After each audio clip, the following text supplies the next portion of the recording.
You know that feeling, right? That intense rising sense of pressure we all get? It's that internal heat that kind of tells you, okay, the stakes are high now. Just think about it for a second. Maybe it's a big presentation at work or a first date or that one critical moment in a game.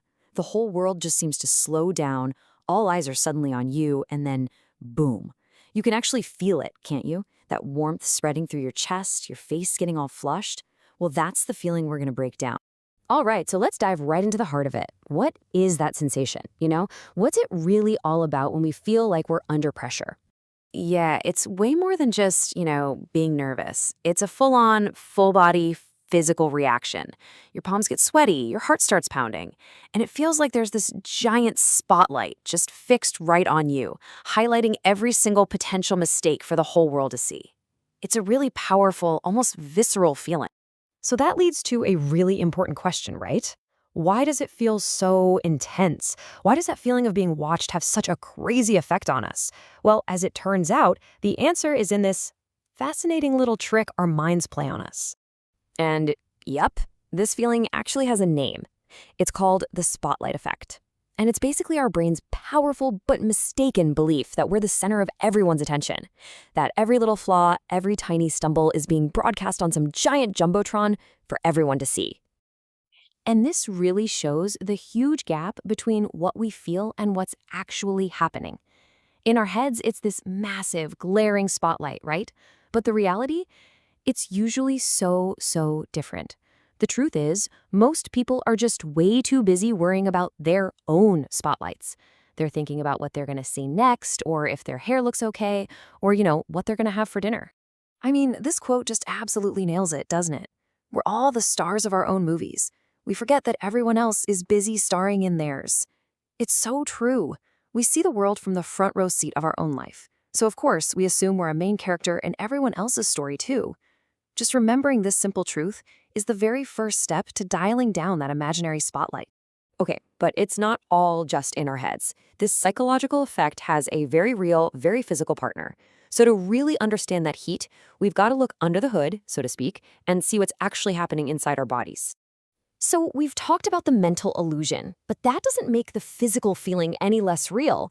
I mean, it feels real because it is real. So what's the deal? What's the biological chain reaction that's actually making you feel all flushed and flustered? It basically all happens in this lightning-fast four-step cascade. So step one, your brain perceives a threat. We're not talking about a tiger in the bushes here, but the threat of social judgment, which can feel just as dangerous. That triggers step two. The amygdala, your brain's little alarm system, just starts blaring. And that leads to step three, a flood of stress hormones. We're talking adrenaline, cortisol, the whole cocktail. And the result? That's step four. Your heart starts racing, blood rushes to your muscles and your face, and you physically feel that sensation of heat. Now, this is so important to get. This is not a malfunction. It's not a sign that you're weak or broken or anything like that. It's your body's ancient, hardwired survival system doing exactly what it evolved to do, preparing you for a high-stakes situation. For our ancestors, fitting in with the tribe was literally a matter of life or death.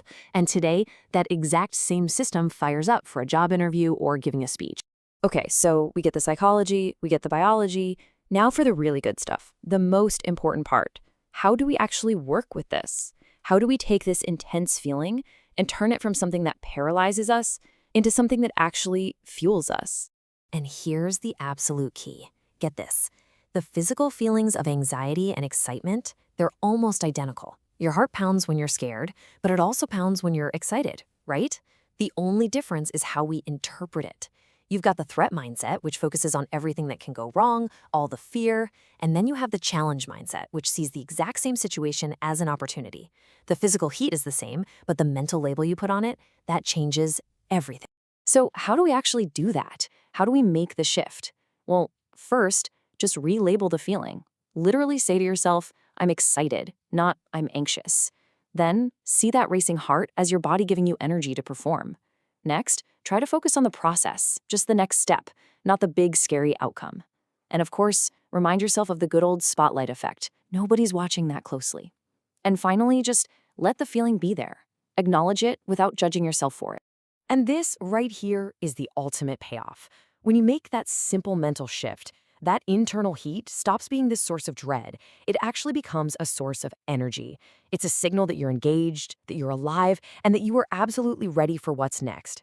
Ugh, I love this quote. It just puts the power right back where it belongs, in our hands. The same boiling water that softens the potato hardens the egg. It's about what you're made of, not the circumstances. The pressure, that boiling water, it's just a thing that happens. But how we react to it, whether we soften like a potato or harden like an egg, well, that's totally up to us. So, the next time you feel that pressure mounting, that familiar heat starting to rise, just try to remember this. It isn't a warning sign telling you to back down. No way. It's your body handing you the exact fuel you need to rise to the occasion. The only question left is, how are you going to use yours?